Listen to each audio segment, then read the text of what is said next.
This podcast is a proud representative of The Wellness Company. Go to twc.health/alternate take for all your wellness needs and type in the promo code alternate take, one word, for 10% off. You guys, in today's world, health has never been more important.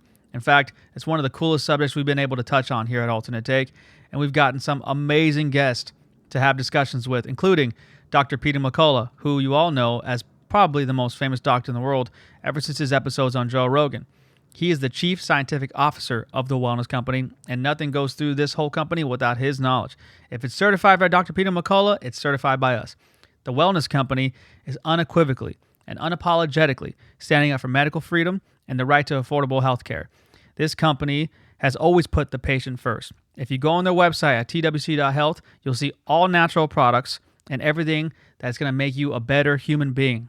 Guys, let's get healthy before we even get to the hospital, before we get serious problems. This is the place you got to go.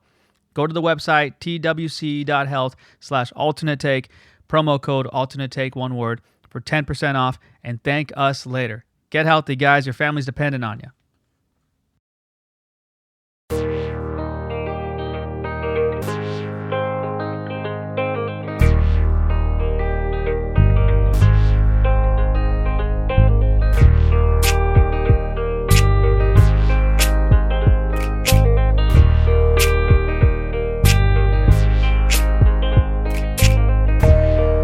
What up, everybody? This is Alternate Take. We brought you guys a special episode. We brought you guys the legendary Gil Carrillo from the Homicide Department of the Los Angeles County Sheriff's Department and the 33rd Sheriff of the Los Angeles County Sheriff's Department, Alex Villanueva. How you guys doing? Doing great. Thank you. Good. Hope all you guys are doing well, too. Hell yeah. No, I thought this would be a great opportunity to interview you guys both at the same time because I feel like there's a good shift of, I guess you could say, transfer over of personnel. You know, last time I spoke to you, Mr. Villanueva, you told me that you joined the department on the summer of the Night Stalker, and that was obviously in the prime of Gil's career, like right in the middle of it all. So it's really cool to see that transfer, to see like somebody who's so well known and so well accomplished and in the middle of this huge case that took the world by storm and is now taking the world by storm in other ways with the Netflix documentary and whatnot. And then to see you come in and then do what you did for such a long time. You were sheriff from 2018, 2022. And a lot of people want you back in office, obviously, including myself and, you know, many other Los Angeles residents. But I'll start with you, Gil. Tell me about your experience coming into the sheriff's department. And I kind of want you to like detail like how it is now. And like if there's like the pros and cons of it all and like what things were good for you and bad, and then how like it all relates to now, like if it's in a better place than it is when you left. Well, I came on when I was much younger. I was only 21, and I came on for the purpose because a cop helped get me off the streets when I was young. Told my parents to sign for him to get off the streets or he'll end up dead or in prison. So after coming back from the Army, where I spent a little over a year in combat, I had matured. I had a new appreciation on life. I wanted to do was attack life differently. And one of the three goals that I had was to become a cop. And the reason being, I wanted to give back what that cop gave to me, and that was my life. So I wanted to reach out and be able to impact some young individual, be it female, male, and help them get along in their careers. I did that. I accomplished it. I joined and was on the department. And if I had to do it all over again, I wouldn't change any of it. The department was good to me. I'm a firm believer. You put in, you get out what you put in. There are those that are malcontents on the department. I don't care what they want, what you offer them or what you give them. They're going to be malcontents, and they're that way in life. Myself, it was all good. I have absolutely no problem. We had morale problems at one time. Only because of the people, and it had nothing to do with the then Sheriff Sherman Block, but those that surrounded Sheriff Block were harming the department, and I felt they were. And so we got through that period of time, went through other sheriffs, and we get to the point where Sheriff Villanueva stepped up and he won the election. He turned morale around when morale was at an all-time low. By this time, I had already gone from the department. I left the department in 2009. And Sheriff Villanueva came in, took over, and for the first time I had seen in years, happy faces. I had colleagues that are still working, still have working friends there today. They were happy he did good, and as long as they're doing good. I love law enforcement. I love the sheriff's department. And when I first met with Sheriff Villanueva, I told him just that. I love the department, and I love law enforcement, and you're the leader of this family now, and so therefore you have to have my undying support. And I pray that all goes well. Everything looked good, and then this guy Luna came along and was supported by people that knew what he was going to give, and that was he was going to give them nothing. He appears to be a puppet. They're telling him what to do, when to say it, and it hasn't. I've seen morale deteriorate to an all-time low, and so things are not going well for the department right now, in my eyes, or many members of the department that I still keep in touch with and still have friends are echoing the same things, same sentiment. Mr. Villanueva, what does it mean to hear somebody like Gil? And it's not just him. It's, I've spoken to Mike Beltran, who's, obviously very famous for his not only his acting, but his work at the UFC and many other people. I spoke to comedian Willie Barcena, who's a big fan of yours. What does it mean to have all these people that support you, not only from law enforcement circles before you ran and after, and their continued support and how much they want you back? Oh no, it means the world to me and to my wife. And it's what Gil speaks. He speaks of the institution, something that we both dedicate our entire adult lives to, and what that institution means for the community, for the people that work for the institution throughout history. And our history goes back to the cowboy days of the 1850. Where you basically get on a horseback and chase down the fool to the Mexican border and bring them back, dead or alive. That was literally the origins of the department. And throughout its iterations from all those years, fast forward to the present, the institution has survived. There's been good sheriffs, have been bad sheriffs, in between sheriffs. And now we're just in a period where we're in probably the worst history of the department, worst time of the department, where we don't really think any good decisions are being made. And that's Simon here, who's announcing his presence. Simon's great dog. I've been around Simon. He makes his presence known. Yeah, he can shatter eardrums when he wants. That's his hoorah right there. He's just agreeing with you, sir. That's all he's saying. Yeah. So we're in a tough period right now, but I thank Gil and everyone that came before him, and those of us of a newer generation that picked up the torch afterwards and moved it on. We just need to relight that torch again and get rid of the fool that's occupying that office now, the imposter, and get back to serving the community and taking care of the people that get the job done. Yeah, I agree. Gil, can you kind of build off what Mr. Villanueva said and explain why the department is such in a bad place? Like, if you're listening to this and you don't know anything about law enforcement and you're just a casual listener, why is it a hard time to be a deputy right now? Why is it tough? Well, right now it's extremely difficult when you stop to think about what the residents of the county of Los Angeles went through with their lack of support for the former DA, district attorney, Mr. Gascon. And Mr. Gascon came in and put his social movement into place and wanted to do everything. He changed some laws. He was admonished by judges that he would have to follow the law. And it's tragic when you have a district attorney, a boss, sit there and say to his subordinates, you're not going to attend parole hearings anymore. They don't need us. And they were the voice representing the residents of Los Angeles County, as well as the surviving family members of any problems that they had. He did so much to hurt the county. And then you take it a step further and you hear publicly say that Mr. Luna considered Gascon his mentor and leader, so he was his friend and he took advice from him. So if he's going to be that way, well, then Sheriff Luna is going to be that way. I've heard Sheriff Luna talk when deputies were murdered. He was going to make sure that this was pushed to the fullest extent of the law, only to find out and they held our first press conference where Mr. Gascon announced that he was not going to seek the death penalty after an individual that murdered a deputy sheriff. And the reason he wasn't going to do it was because if he felt for a second that it would bring that deputy back to life, he would. And that's not what the people of the state of California wanted.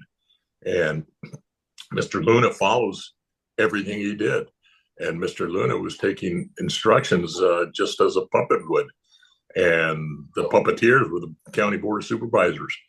If you take note today, any major incident that happens in Los Angeles County, normally the sheriff would be there publicly denouncing it and speaking on behalf of the surviving good residents where the incident occurred. He's nowhere near that today. He'll send subordinates out there to talk to the media. That doesn't give you much confidence in the leader of this department. And what he's done recently by handing over to the federal government, asking for assistance in prosecuting deputy sheriff that did absolutely nothing in violation of any law. And when I was contacted the day of the incident by a member of the news media, because I still get contacted by the news media, and asked to what I thought on what I had seen. And I said, not one violation of policy was ever violated. And that should bear out once the facts and the evidence come out. Unfortunately, that's not the way Mr. Luna felt. Right. Yeah. To build off that, Mr. Villanueva, Gil pointed out something very interesting where he mentions that we're in a time now where it doesn't even matter if you follow policy, essentially. You had a really great run as sheriff. People were happy that you were in there. And still politics got you out, which is unbelievable. I firmly believe that the majority of the residents of LA County wanted you to win again. I firmly believe that. I don't know why it didn't pan out. I could speculate, I can be conspiracy theorist, but I truly believe that that the numbers, if we were to actually do a real vote, that they actually wanted you there. But we live in a time now where essentially it doesn't even matter what you do as a deputy now, because we've seen this, and it does matter on a grand scale. And on everywhere in the country. And the reason I bring that up is because this is the biggest department in the country. So when things happen here, it spreads across the country. The people use this as an example. So using the example that Gil just touched on, which is he's referring to the Trevor Kirk case, which to me is crazy that it's not getting as much publicity as it should be getting. I feel like it's very convenient for the media to just casually not mention it. But what do you think the department is right now because of that case specifically? I feel like it's a huge crisis, and it's, in my head, it's not getting enough attention. As you said, Gil pointed out something very, very important about the Trevor Kirk case, but there's actually 3 cases now that are just astonishing in the scope of the depravity of the decision-making of Luna and his sycophants that he surrounded himself with. But going back to being missing in action, when Trump showed up to talk to the first responders and basically the leadership of LA County, he sent his assistant sheriff over custody. He wasn't there in person, which was just mind-boggling. You had the mayor, you had the board of supervisors, you had the LAPD chief, you had the LA fire chief, LA County fire chief, and an assistant sheriff. What was so pressing going on that Mr. Luna couldn't spare the time to go meet with the president? I myself would have been there, and I would have very definitely publicly thrown the board under the bus in front of the president, so he understands what they're doing. And now he was nowhere to be found. But going back to those cases, the Trevor Kirk case, the Deputy Gardner case, this is the one involving the mother using her infant baby as a human shield. The last day before the statute of limitations expires, he decides to make it very public, throwing him under the bus, which generated a lawsuit that wasn't going to happen. So he bought himself a lawsuit. And on top of that, he ended up terminating the deputy. Now the deputy is going through civil service, but there was no violation of policy. We had already investigated that case. That case was done and over with. And he revived it for pure political reasons. But there's an even worse one. And this one, Gil, you may not be aware of this one. This one just came to light just a few days ago. Recall in July 3rd of 2019, that shooting that happened in Compton Station, deputy-involved shooting, where 3 deputies were fired upon by some gangsters in a SUV that was bulletproof. It was owned by a rapper, Yee. Though the radio cars were made Swiss cheese, those deputies were given 18 days suspended without pay. No, I wasn't aware of it at all. Yes. Well, this is coming to light this week. It's going to be the attorney got permission from the deputies, because the deputies were keeping it low key, but they said, we're done with this. Now we're in civil service. They lost their Skelly hearing. And I looked at the charges that were stacked on them. Oh, Lord Jesus. This is about leadership 101. When you have your personnel that survived an assault by an AK-47, the skin of their teeth, you look at the radio cars, they were made Swiss cheese, and how they escaped with, other than just minor scratches from flying glass, it's a miracle. You know what? And if they did anything tactically wrong, whatever, you know what? You write it down on a performance log entry. God bless you, folks. Here, you know what? Next time, try to do this, and let's call it a day. That's what competent, ethical leadership does. But they didn't have a case. We never put them on, And then they said, well, the case was told because the district attorney waited 3 years before he released, the declination letter. Okay, fine. That brings it into 2022 when he takes over. And then there was a lawsuit from the family. One person died, and it was an innocent bystander, felled by the gunman's bullet, the AK-47, not by the deputies, by the gunman. And that case got dismissed on a motion for summary judgment. And then they said, okay, now that we've cleared all that, now let's give the guys 18 days off. You want to talk about, rubbing salt into an open wound. That is just despicable. And then they wonder why they can't attract people to sign up to be deputy sheriffs. It's just not going to happen with that. 3 cases in a row. And that's Gardner, that's Trevor Kirk, and now the 3 Compton deputies. Yeah, that's that's absolutely insane. I didn't even know about the other 2. I remember with the Gardner one when that was happening, and the videos were brutal because it's clearly not a good person. Like, you use your baby. I believe it was a suspicion under driving under the influence. I'm not too sure. I don't remember. It was a drunk driver driving through Lancaster in the middle of the night through the desert with no lights on, driving drunk, with 3 mothers, with 3 infants, and no one wearing a seatbelt, and he's drunk, and they have no lights on. So basically, they prevented a tragedy from happening. 1 TC, all those babies were going to be splattered by their own mothers, pushing them against whatever they crashed upon. So they prevented a tragedy. The body-worn camera, they edited it to just show the deputy punching one of the suspects. They didn't provide any context whatsoever. The fact that the life was being squeezed out of the baby, turning purple, and the deputy wasn't going to shoot, wasn't going to deploy a taser, wasn't going to deploy tear gas. He did the right thing, targeted to the one person that was causing all the harm, and it worked. And it's actually within policy. And they just revived the entire thing and switched it to, they had a laundry list of like 10 different charges. In fact, I have, it so happens that I have the charges here. Let me see. Here it is.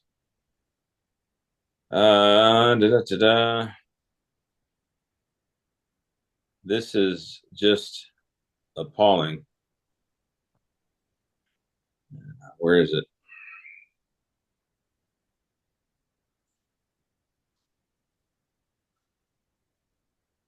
Yep.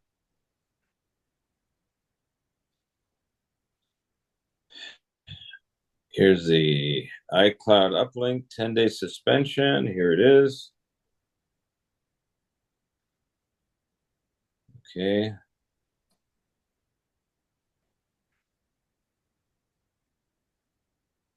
I mean, I don't know how else to explain this.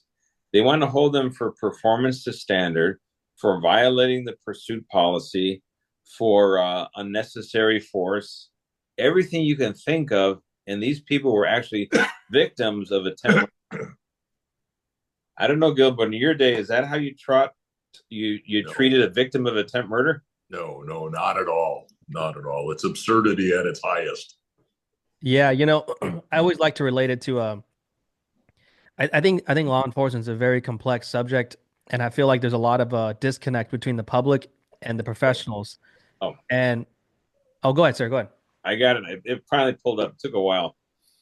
I guess we're not feeding the squirrel in iCloud very well. This is in violation of the department's manual of policy and procedure. This is a letter of intent and orders as it pertains to use of firearm against vehicle and or occupants of vehicle. Performance to standards, performance associated with use of force, tactical incidents, use of firearms during pursuits, safeguarding persons in custody, performance to standards. Yeah, you know what? Yeah, the rule book, and Gil, I know you're familiar with this from your time doing homicide investigations, deputy involved shootings. How does the tactical playbook work out when you're under fire with an AK-47? Oh, it's survival of the fittest. You better duck, dodge, or shoot back and stop that fire from coming. That's just combat. That's just war. That's what it is. Somebody's trying to take your life. Yes, and they did. God bless, and they survived. And this is when common sense and just decency says, you know what?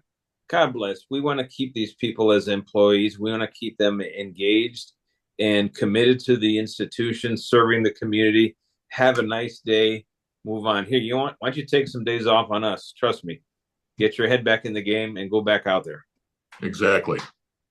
Right. Yeah. I think that's what's the crazy part is that when it comes down to it, is that how do we even get these crazy people making these decisions out of there? Because there's not one person who's with any sort of common sense who would disagree with the fact that if you're getting shot by an AK-47 that you should not shoot back, even as a regular citizen. Like that doesn't make any sense. So, but the fact is, these crazy people have so much power. They've had enough power to influence everything. Like and that's why this conversation is so important because it's not just about the department; it's about the citizens more than anything. Like these are the ones that suffer the most. Like you got a whole department of people that signed up to willingly put their lives on the line for a very average salary, and it makes them happy. And now, when they're not happy, like where the hell do we go from here?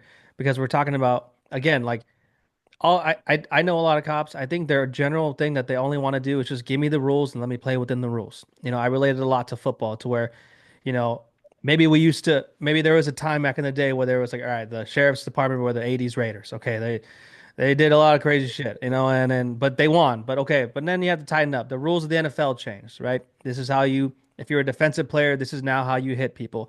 You can now not hit with your head. You can now no longer aim for the head. You can no longer aim from the knees below. You got to use your shoulder, and it's got to be within the center of the body. And you're like, all right, as long as you give me the rules, I can play within the rules, and I can play football. Well, now there's deputies playing by the rules and they're still getting fined. They're saying you can only hit from here to here. And they're like, all right. And they hit them super hard. And they're like, well, there's a new rule we made up. It's called unnecessary roughness. And you did it when you wanted to, but because that guy on the ground is crying because you hit him so hard, technically it's another penalty. And at this point, just like the way you would play football in the NFL, how can anyone want to sign up when they don't know what the rules are and they don't even know how to play the game, even when the rules are performed perfectly? And then, like you said, the most important part, their leaders don't have their backs. Like, I think that's the part that is scary in this whole grand scheme of thing, is that like, let's say these crazy people are in place to prosecute Trevor Kirk and all these other people, but there's a big part that's missing there when your sheriff doesn't actually go, "Hey guys, but this is wrong.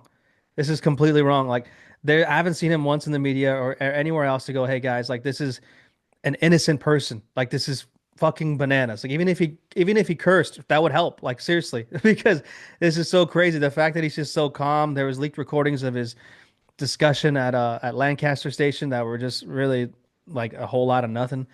And I think that's the part that's scary is like where it affects everybody, and that's why I think this conversation is so important because it's not about just cops in their fight against their supervisors. It's about them not being able to work, and then what that's going to do to the regular citizen if now cops can't shoot back at suspects who have AK-47s. Gil, I don't know if you had a chance to listen to Luna's recorded a briefing there at Lancaster, the "It Wasn't Me" video. Yeah. It was it was ludicrous, you know. And they've printed, not only did he say it, but they've now printed it in the Times. Uh, it wasn't me that sent it, and then you see the memo that says it was him. It's just ridiculous. Now I find it almost funny. What's going to happen to him now? Because yesterday they're reporting that he's filed a lawsuit. He's filed suit against the county because the commission wants to subpoena, and he's not honoring.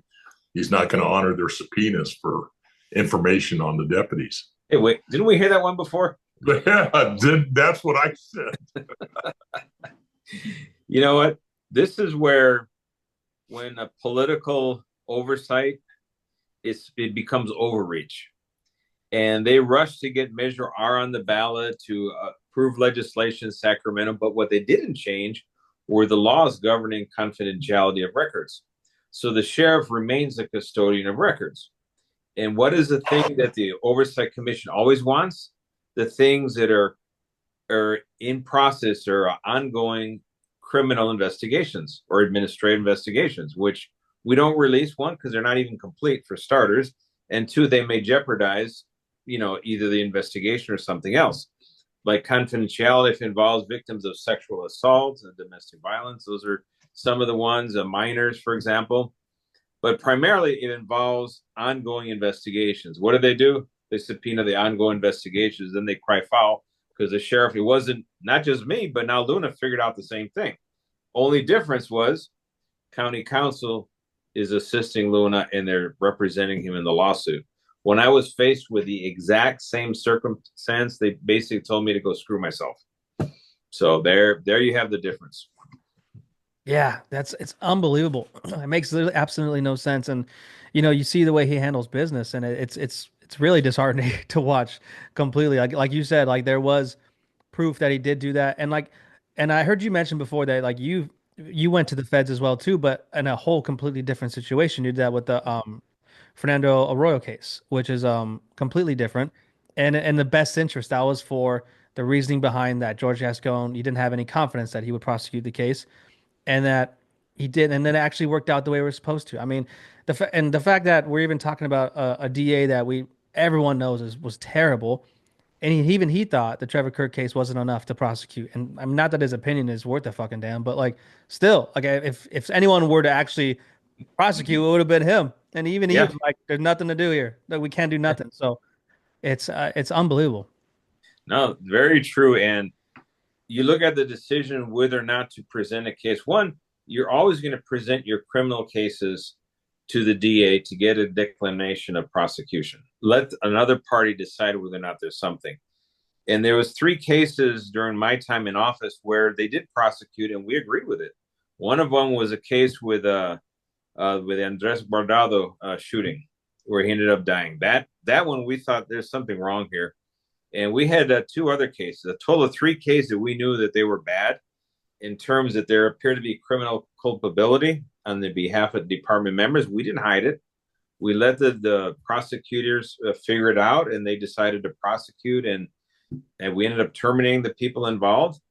And from within the department, people were okay with that because they understood, no, that is not what we do. That is not who we are. But when it comes to the case of Trevor Kirk, said, no, that's just somebody following policy, trying to do something difficult where the people don't want to go to jail. And we have to defend that. So there's a time you pick and choose a time where you want to make a case. And Fernando Arroyos is a perfect example. We had to skip and go around Gascon because we knew he was not going to defend the interests of Fernando Arroyo's family and his fiance. Right. Yeah. It's really scary to see it all come to fruition this way. Gil, if one of your grandsons or one of your granddaughters comes up to you and they want to join law enforcement right now, um, what would you tell them? Would you tell them good That job? Yes, no? What would be really, your advice? that really happened. I have a grandson that came up to me and sprung it on me, wanted to become a deputy. And the first thing I told him was, son, why not think about a fireman? Everybody loves a fireman. Nobody loves cops right now. And he said, no, my dad's a deputy.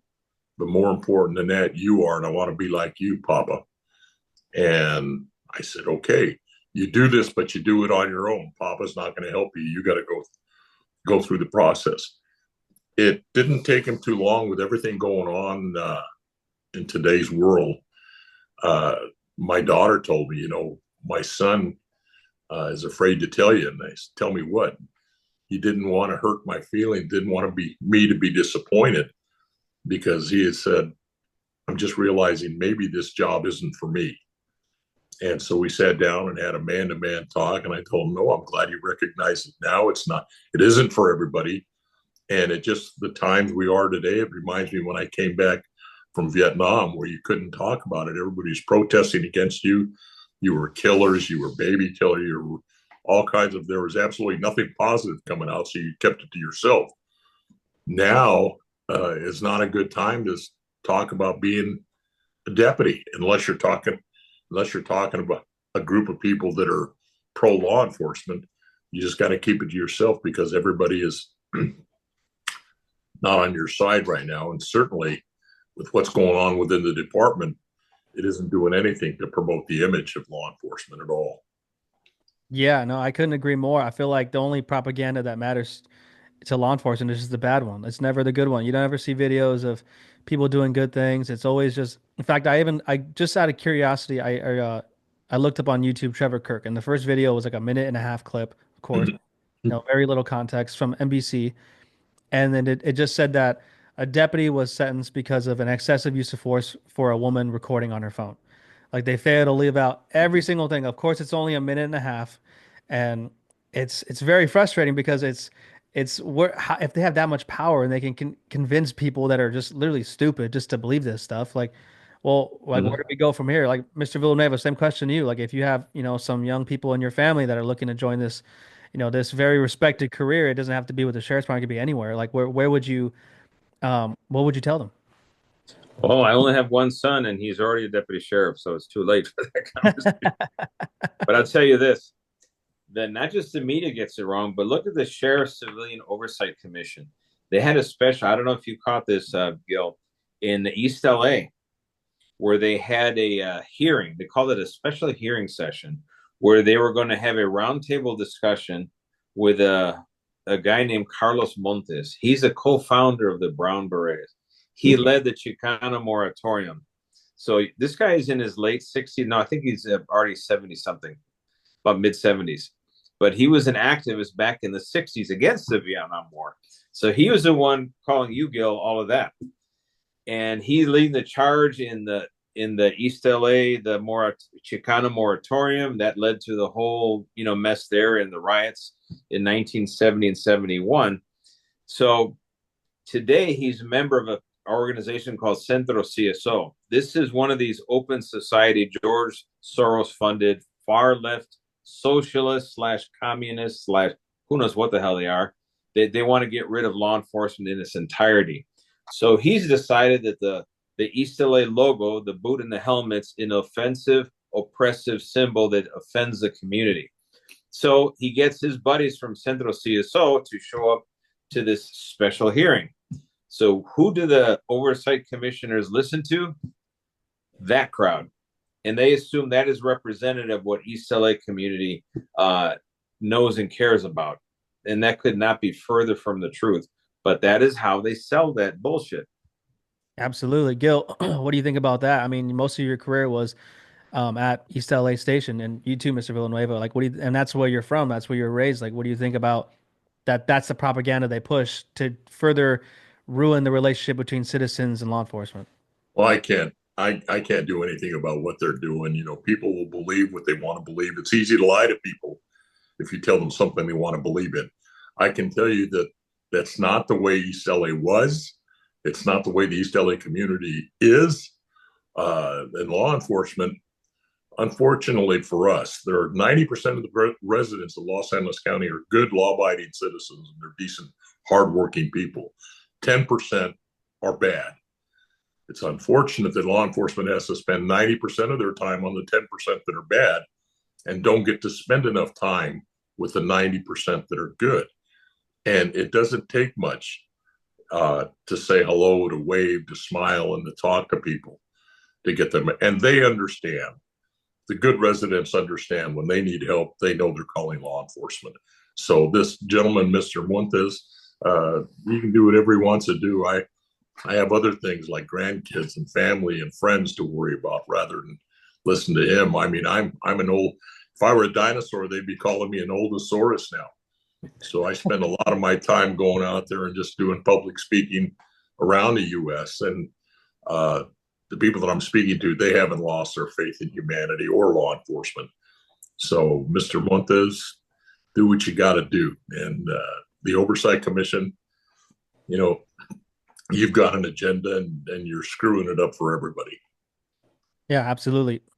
Mr. Villanueva, what advice would you give to deputies, people that are out there working on how they can improve their work no matter what, considering the circumstances? Like they're committed, they're not leaving anywhere, they're not leaving the profession, they're not leaving the department, and they're very committed. And the one thing I notice just from speaking to so many different people in law enforcement is because the sheriff's department is so big, there's a lack of resources in terms of how much training they can actually do. If you go to a small department of like 50 to 100 people, they pay for your jujitsu classes, they pay for you guys to go to seminars on how to, essentially learn gift to gab, how to learn how to talk to a lot of people. You're getting paid to go to conferences like Gil puts on, where you're learning these extremely valuable things, and you may only be a year or two into your career. And as to where sheriff's department is so big that there's not really time for that, and nor do we have the money for that. So what advice would you give to somebody who's, in their career, and then again, they can be 10, 15 years in, who can better their situation regardless of how messy or how noisy it is? Well, unfortunately, now in today's environment, you got to be a lot more defensive in what you're doing than in the past, because the era of proactive police work is kind of starting to come to an end. They're converting cops into firemen, where you just answer the call and you don't do anything in between, which is really bad, because most of the good hooks happen with the proactive police work, where you're actually looking for that needle in the haystack. Well, they're stopped looking for the needle in the haystack, and now that haystack is chock full of an awful lot of things that are going to do harm on the department. To train all deputies for an 8-hour course, it costs about $7 million in 2020 salaries. 7 million for one course for 8 hours.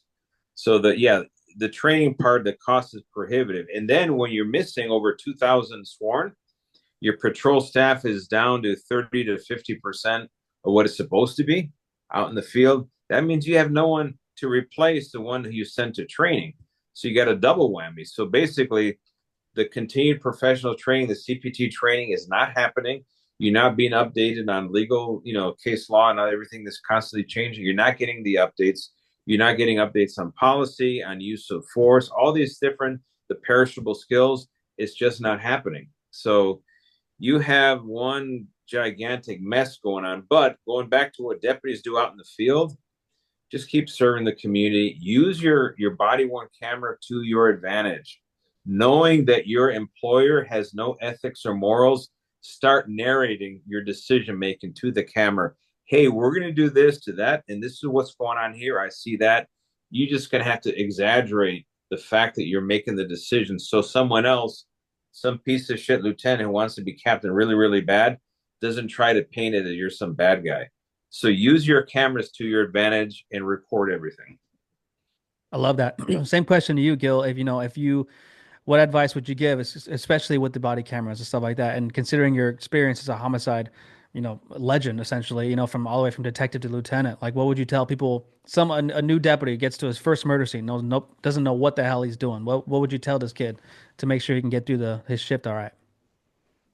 Put yellow tape around, stay out of my crime scene. That's what you do. There, I have to concur with what the sheriff said, Sheriff Villanueva, and that is you have to use that body camera to your advantage and narrate everything you're doing. You're justifying as you go through. That way, nobody can question that this is something you thought of later when you got with your buddies. Okay, tell them this, tell them. You're going through it right there. Given that under safe conditions, you have the ability to do that. The number one thing you have to do, and I've had trainees come out when I was working patrol and anywhere. Number one job for that deputy sheriff is to go home alive, get out of that 8-hour shift alive. His next step is to make sure that the residents are as safe as possible. And you can't do that at times when it's an emergency. I learned in combat and I learned on the streets. If you panic, somebody dies or somebody gets severely injured. So you have to remain calm, use that camera to your advantage. And if you do, it'll also show that whoever's filing suit or shouting loudest against the department is wrong. It'll make them liars. So do what you got to do just to stay safe and go home. And you know what? And I'll take his word for it because when he signed off Bispolu as his trainee, he knew what he was talking about.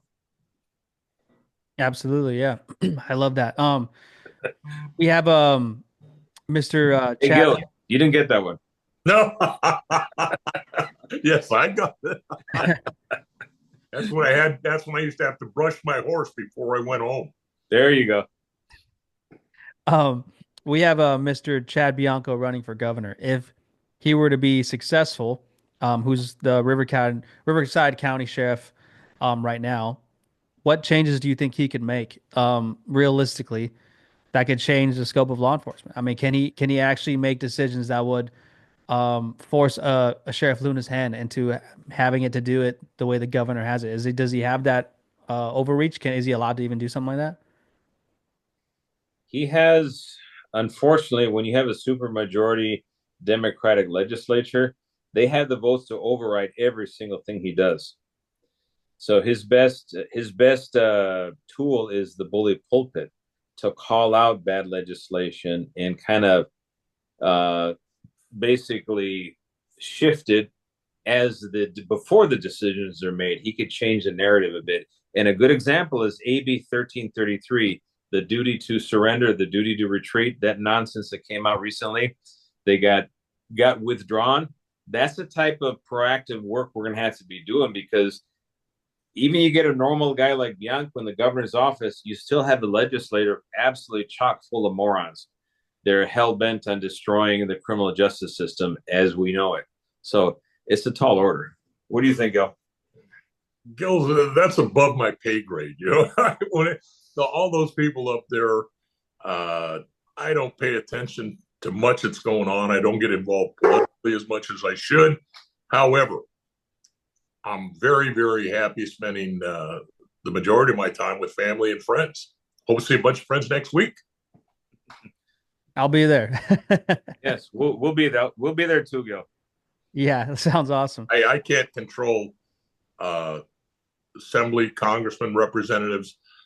Those guys are mine, as you said. The Democratic majority over here. That's why so many people are leaving the state of California. But I'm stuck. I'm old. I'll be here, and I'll just try and not get knocked off my surfboard and just ride the wave. You are a very good surfer, Gil. I've seen you rip those waves before, so we don't want to mess with that. Mr. Villanueva, you came out with a book recently. I was gonna purchase it on Amazon, but I'd rather just get one from you directly. Cool little signature in there and all that. But what was the process of writing your own book? I feel like that's not sounds complicated as hell and sounds hard. Well, it took me about 2 months to write it, and the first one third is pretty autobiographical, obviously, and that was the hardest part because I grew up in a culture where you don't talk about yourself, and here I'm having to talk about myself, but just to tell the story because the media portrayed me as some kind of monster roaming the countryside, pillaging villages and stuff. So I had to let me get the set record straight for who I am and how I got to become the sheriff and what happened when I was sheriff and afterwards.